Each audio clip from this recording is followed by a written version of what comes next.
Hello students, आज हम mathematics में डिफरेंस करेंगे फैक्टर और मल्टीपल में।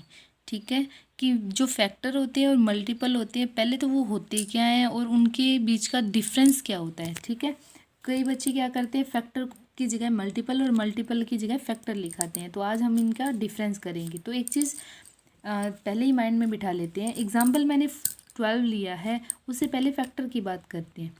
फैक्टर क्या होते हैं, जो टर्म हमारे पास है, जो नंबर हमारे पास है, हमेशा उससे छोटा होगा।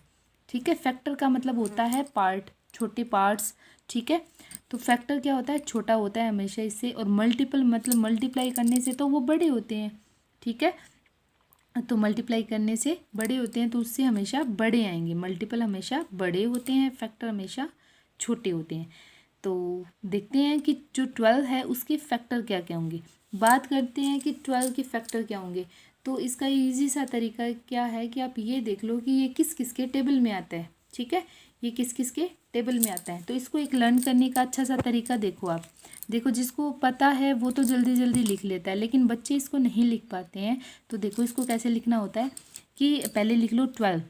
ठीक है, जो 12 है ये 1 से डिवाइड होता है, मतलब 1 के टेबल में आता है। यस, आता है। कितने पे आता है, इसको डिवाइड कर, जब 1 से डिवाइड किया जाता है 12 को, कितने पे आता है, 12 पे। मैंने यहाँ लिख लिया। ठीक है, फिर ये 2 के टेबल में भी आता है। यस, आता है। कितने पे आता है, 2 के टेबल में 6 पे। फिर 3 के टेबल में आता है। यस, आता है। कितने पे आता है, 4 पे। ओके, फिर नेक्स्ट उसके बाद ये 4 के टेबल में आता है। अब बच्चे क्या करेंगे, यहाँ पे 4 लिखेंगे और कुछ बीच में भूल जाएंगे। तो इससे अच्छा क्या है, आप देखो यहाँ अब पे आपने पहले 1 2 3 लिखा कि हाँ आता है टेबल में, उसके बाद जस्ट आता है 4। 4 हमने यहाँ लिखा हुआ है ना। ठीक है, तो 4 जो यहाँ लिखा था वही यहाँ आ गया। तो अब क्या करना है आपको, जो यही टर्म्स हैं उन्हीं को दोबारा यहाँ पे लिखना है। ठीक है, उन्हीं टर्म्स को यहाँ पे लिखना है। 4 तो हमने लिख लिया, इसको नहीं लिखना। 6 और 12 लिखना है।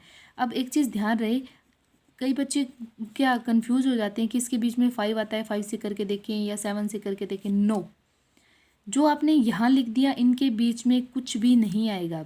ठीक है, अब तो 12 की फैक्टर जब आप करोगे तो क्या लिखोगे, फैक्टर ऑफ 12 क्या है, factor of 12 is equal to क्या क्या है, ये 1 के टेबल में आता है। कितने पे आता है, मैंने यहाँ लिख दिया 12 पे आता है। ये 2 के टेबल में आता है। कितने पे आता है, 6 पे आता है। ये 3 के टेबल में आता है। कितने पे आता है, 4 पे आता है। ठीक है, बस, और 3 के बाद 4 आता है। तो ये सीरीज हमारी बन गई। ओके, अब बात आती है मल्टीपल की। तो मल्टीपल तो इससे भी बहुत ज़्यादा इजी। मल्टीपल क्या होता है, पल ऑफ 12 लिख दिया मैंने।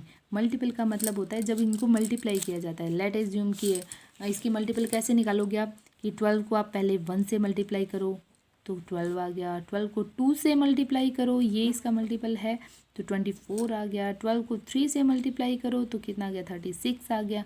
तो ये सारे क्या हैं, इनके मल्टीपल्स जो इनको मल्टीप्लाई करने से बने हैं। कभी 1 से किया, कभी 7 से करो, कभी 9 से किया करो, लेकिन एक सीक्वेंस में लिखा हुआ ज़्यादा अच्छा लगता है। ऐसे नहीं कि आप अगर 12 के बाद 36 लिख देते हो तो इसके मल्टीपल नहीं है, नहीं है, लेकिन एक सीक्वेंस में ज़्यादा अच्छे लगते हैं।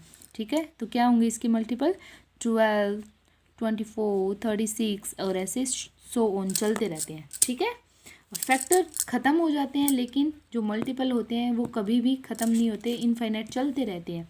फैक्टर लिमिटेड होते हैं, ये अनलिमिटेड होते हैं। Okay, thank you.